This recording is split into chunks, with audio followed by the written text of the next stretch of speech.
I just came back from Washington. I spent 4 days without seeing the sun.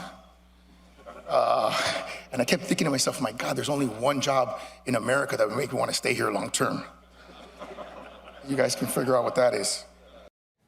All right, that got a lot of reaction here, wondering whether Francis Suarez, the very popular mayor of Miami, was hinting of a presidential run, maybe not even hinting. He joins us right now. Mayor, good to see you. It's good to see you, Neil. It's a pleasure to be with you, as always. I would assume you were talking about the one place you could be is maybe the White House that would make you put up with all that Washington nonsense. Is that what you're thinking? Well, I'll tell you, I'm happy not to be in Washington right now and to be a mayor of a city like the one behind me. With this is not a virtual background. This is what we're experiencing right now with the palm trees swaying in the background and the beautiful bay and the skyline in America. So it's a beautiful story that has transitioned into the Miami Miracle story. You know, the governor of your fine state, Ron DeSantis, says the same thing, oftentimes uses the same backdrop, not that exact one. But would you run even if he runs? Look, I'm strongly considering running. It's something that I've discussed with my family. My family is on board, but it's a process that you have to, you have to undertake. It's a leap of faith. And something that you have to do your due diligence on, because it's one of the most difficult gauntlets that a human being can put themselves through. But I love this country. I love the city that I was born and raised in. I'm the first mayor of Miami that was born in Miami, and I was blessed to be elected by 86% and reelected by close to 80% because I've stuck to 3 simple rules. I've kept taxes low in my city, lowering taxes to the lowest rate in our history. I've kept people safe. We just finished a year with the lowest homicide rate per capita since 1964. And I've leaned into innovation. We have a 1.4% unemployment in Miami, #1 in the nation in wage growth, and #1 in technology growth. So we are creating the economy of the future. And we feel that this Miami miracle story can and should be scaled nationally to create generational prosperity, which is what, frankly, Americans should be focused on. You know, Mayor, there have been senators who've gone on to become president, governors who've gone on to become president. So we've even had a billionaire businessman go on to become president. We've never yet had a mayor do it. We've never had a mayor directly ascend from the presidency directly to the White House. We have had 3. Oops. All right. Hopefully we can repair that here. But one of the things we're looking at here in a crowded field with potentially a dozen or more Republicans is the notion of who would have a better chance. We're showing you just some of the possible names and a list that's growing almost as large as it was in 2016. Mayor, I think we're back good with you, but you were saying that while it might not be a direct leap for a mayor to the White House, there have been those who earlier on in their career had. Could you explain that?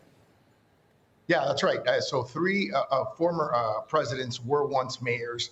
There's never been a Hispanic mayor. And I think it's important for the Republican Party to reach out to communities across the United States and build, obviously, a larger base. And I think that is something that, if I decide to run for president, that would be something that I think would connect and resonate with Hispanics who are increasingly becoming Republican. And I think that's important for the future of the country and very much important for the future of the party. I don't know, Mayor, whether this was standard or would be standard procedure, but Nikki Haley, when she indicated she wanted to run for president, she made a courtesy call to her old boss, Donald Trump, for whom she served as UN ambassador. She, of course, a former South Carolina governor herself, and this formal announcement will be coming on the 15th. Do you feel a need, or do you wish, or would you call Donald Trump if you wanted to join him in the presidential race? Well, first of all, I don't have his number. So that's the first problem with that. Really? With that, he has a number of Mar-a-Lago if you want to reach him. I'm sure I can get it. Actually, the last time that I saw him and the first time that I really was introduced to him, he was nice enough to say that I was the only politician in America that was hotter than he was at the time, in terms of someone who I think was getting national recognition for the work that they've done. And I think, I think from my perspective, I think that what's the void right now is generational leadership with a positive message for this country that can unify this country the way I've done it in Miami, and that has a record of success based on Republican and conservative principles.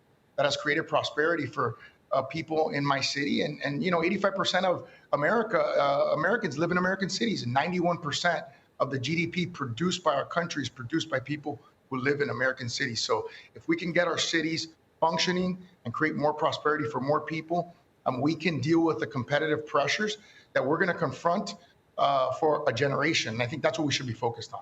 I remember some months back, George Will had picked you out of a crowd to say there's one guy we're missing here. He has a very promising future and checks off all the boxes. I'm paraphrasing there.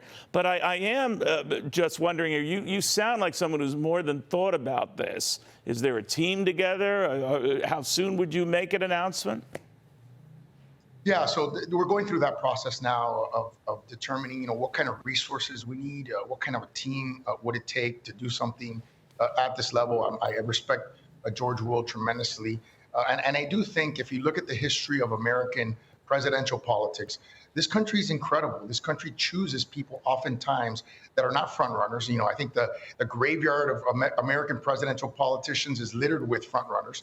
And instead, it chooses someone that they feel they can connect with, that they feel is authentic, and that they know has a track record and can make their lives better. That's what they're looking for, I think. And I think if I feel that void continues to exist, then I certainly would feel, frankly, obligated and compelled to do it.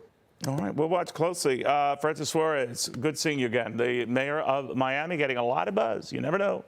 Hi, everyone. I'm Brian Kilmeade. I want you to do me a favor. I want you to click to subscribe to the Fox News YouTube page. This is the only way that I know for sure that you're not going to miss any great commentary, any great news bites, any great interviews coming your way on Fox. You can get it all here on YouTube. So subscribe right now.